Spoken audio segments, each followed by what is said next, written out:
গরু ধরে টানছেন, মরা সাপ ধরে পিটাচ্ছেন। আজিজ সাহেব পদে থাকতে যখন all the prime ministers men Al Jazeera documentary প্রকাশ করলো, কয়টা টেলিভিশন টক শো আয়োজন করতে পারবেন জেনারেল তারিক সিদ্দিকীর বিরুদ্ধে? পারবেন না আপনারা। সেনাপ্রধান আজিজের বিরুদ্ধে এখন কথা বলছেন, বেনজিরের বিরুদ্ধে কথা বলছেন।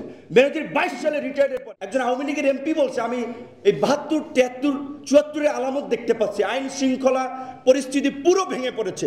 আইন শৃঙ্খলার মধ্যে বাহিনীতে সরকারের নিয়ন্ত্রণ নাই। বাংলাদেশের লিডিং পত্রিকা ডেইলি স্টার সম্পাদক বলেছিলেন যে আজিজের দুর্নীতি আমরা জানতাম, আমরা প্রকাশ করার সাহস পাইনি, সংবাদপত্রের অসহায়ত্ব।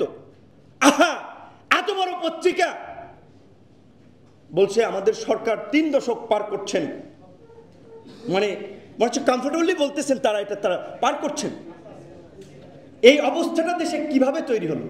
এই অবস্থা, এই সংবাদপত্রের মালিকরাও জড়িত ছিলেন, সিভিল সোসাইটির একটা অংশ জড়িত ছিলেন, হালুয়া রুটি খাওয়ার জন্য একটা গ্রুপ ছিলেন, তারাও জড়িত ছিলেন। এখন সবাই হাহুতাশ করছে। দেখেন সবার মুখ কালো, সবাই বলছে যে এইভাবে দেশ চলতে পারে না যেভাবে চলছে।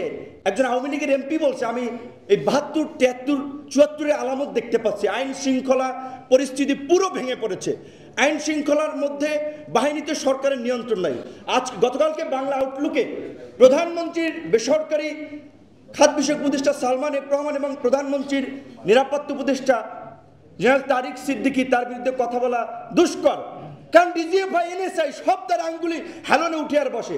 কাজে আমি কথা বলে আবার বাসা থেকে এইখান থেকে বাসায় যেতে পারবো কিনা এটাও একটা সন্দেহ। তারপরেও বলছি, বাংলা আউটলুকে রিপোর্ট প্রকাশ করেছে, আপনারা পড়ে নেবেন। 11 সালে কেয়ারটেকার গভর্নমেন্ট বাতিলের ফলে যেটা তীব্র আন্দোলনের মুখে সরকারের পতন হতে পারে, সেই এক্সিটের জন্য তারা আপনার ক্যারিবিয়ান দ্বীপপুঞ্জের একটি রাষ্ট্রের নাগরিকত্বের জন্য আপনার আবেদন করেছিল। এবং তারা কিভাবে লন্ডন সহ বিভিন্ন জায়গায় তার ছেলে মেয়ে বউয়ের নামে প্রপার্টি, এত করাপশন, কয়টা টেলিভিশন টক শো আয়োজন করতে পারবেন জেনারেল তারিক সিদ্দিকীর বিরুদ্ধে? পারবেন না আপনারা। সেনাপ্রধান আজিজের বিরুদ্ধে এখন কথা বলছেন, বেনজিরের বিরুদ্ধে কথা বলছেন। বেনজির 22 সালে রিটায়ার্ডের পরে, আমরা একই ডিপার্টমেন্টের ছাত্র, যদিও তিনি সিনিয়র, আমি খুব কিছু লেখা লিখেছিলাম। কয়জন কথা বলেছেন তার এত অপকর্ম জেনেও? আজিজ সাহেব মরা গরু ধরে টানছেন, মরা সাপ ধরে পিটাচ্ছেন। আজিজ সাহেব পদে থাকতে যখন all the prime ministers men Al Jazeera documentary প্রকাশ করলো, কিভাবে তিনি তার ক্ষমতার অপব্যবহার করে তার ভাইদেরকে রাষ্ট্রপতির ক্ষমা করে খুনিদেরকে মুক্ত করেছিলেন, দায় মুক্তি দিয়েছিলেন।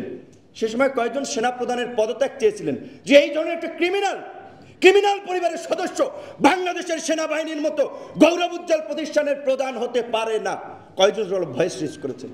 আমরা বলি যখন সব কিছু কমন হয়ে যায় তখন খুব সরব থাকি।